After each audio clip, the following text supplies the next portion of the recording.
AP ప్రభుత్వం మరో కీలక నిర్ణయం తీసుకుంది. సీనియర్ ఐపీఎస్ అధికారి సంజయ్ పై సస్పెన్షన్ వేటు పడింది.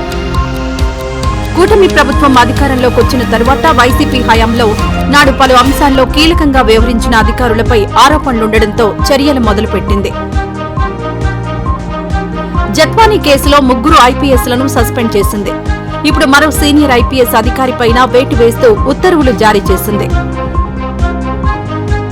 వైసీపీ హయాంలో నాడు ప్రభుత్వానికి మద్దతుగా నిబంధనలకు వ్యతిరేకంగా పనిచేశారనే ఆరోపణలతో ఐపీఎస్ అధికారి సంజయ్ పై ప్రభుత్వం వేటు వేసింది. అగ్నిమాపక శాఖ డైరెక్టర్ జనరల్ గా సిఐడి విభాగాధిపతిగా పనిచేసిన సమయంలో నిధుల దుర్వినియోగం అభియోగాలతో ఆయనపై సస్పెన్షన్ వేటు పడింది. సంజయ్ అనుమతి లేకుండా విజయవాడ వీడరాదని తాజా ఉత్తర్వుల్లో స్పష్టం చేశారు.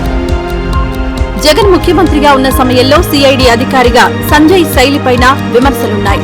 గతంలో అగ్నిమాపక శాఖ డీజీగా పనిచేసిన సంజయ్ నిధుల దుర్వినియోగానికి పాల్పడ్డారని విజిలెన్స్ అండ్ ఎన్ఫోర్స్మెంట్ ఇచ్చిన నివేదిక ఆధారంగా ఈ సస్పెన్షన్ వేటు పడింది. సిఐడి చీఫ్ గా ఉన్న సమయంలో సంజయ్ ఎస్సీ ఎస్టీ అట్రాసిటీ నిరోధక చట్టంపై అవగాహన సదస్సుల నిర్వహణ కోసమంటూ షార్ట్ టెండర్లు పిలిచారు. దీనిలో సౌత్రిక, క్రిత్వాప్ టెక్నాలజీ సంస్థలతో పాటు మరో సంస్థ కూడా పాల్గొంది. ఒప్పందం ప్రకారం సదస్సుల నిర్వహణకు నిధులు విడుదల చేశారు. అయితే సదస్సుల నిర్వహణ అంతా క్రిత్వాప్ టెక్నాలజీస్ చేపట్టాల్సి ఉన్న సిఐడి అధికారులే వాటిని నిర్వహించడంపైన విమర్శలున్నాయి.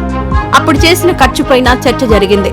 ఇక అగ్ని ఎన్ఓసీ, వెబ్సైట్, మొబైల్ యాప్ అభివృద్ధి నిర్వహణకు టెండర్ల విషయంలోనూ ఆరోపణలున్నాయి. ఈ అంశంలో బిడ్లు సమర్పించేందుకు 3 సంస్థలకే అవకాశం కల్పించారు. ఇందులోనూ సౌత్రిక, క్రిత్వాప్ టెక్నాలజీస్ తో పాటు మరో సంస్థ టెండర్లలో పాల్గొంది.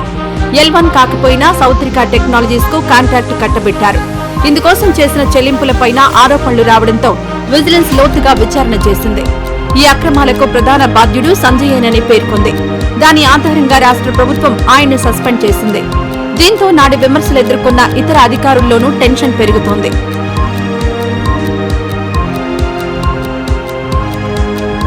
ఈ వీడియో నచ్చితే లైక్ చేయండి. అలాగే మా ఛానల్ ని ఫస్ట్ టైం కనుక చూస్తున్నట్టయితే ఇప్పుడే సబ్స్క్రైబ్ చేసుకుని పక్కనే ఉన్న గంట సింబల్ ని యాక్టివేట్ చేసుకోండి. అప్పుడే మేము పెట్టే ప్రతి వీడియో మీకు నోటిఫికేషన్ గా వస్తుంది. అలాగే ఈ వీడియో పూర్తిగా చూసినందుకు ధన్యవాదాలు.